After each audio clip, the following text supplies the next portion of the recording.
What if everything you thought you knew wasn't really knowledge at all? For over 2,000 years, philosophers agreed on what knowledge was. Then, in 1963, one man shattered that certainty in just 3 pages. This problem shook the foundations of philosophy and still hasn't been solved. Today, we're diving into the Gettier Problem, a short but devastating challenge in epistemology, the study of knowledge. This isn't just some obscure puzzle. It forces us to rethink one of the most basic questions humans can ask. How do we know what we know?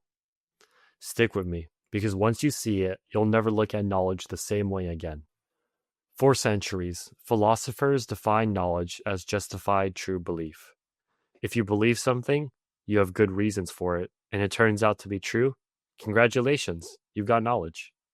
For example, I believe it's raining. I see drops on the window, and it is in fact raining. That's justified true belief. Knowledge seems airtight, right?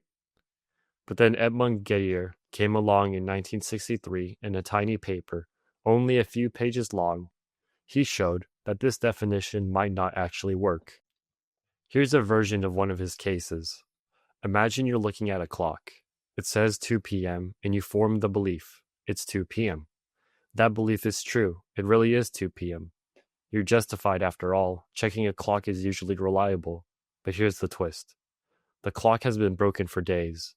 But by pure luck, it just happens to show the right time at the exact moment you looked.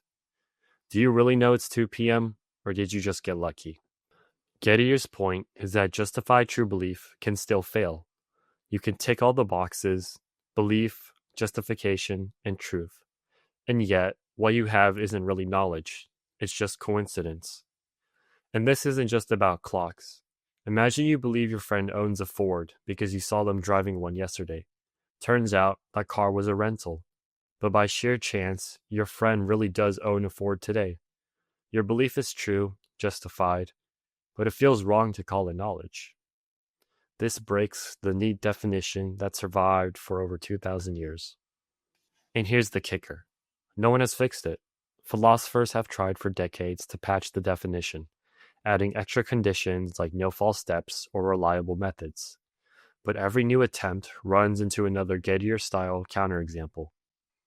In other words, the Gettier problem didn't just poke a hole in epistemology. It revealed a bottomless pit.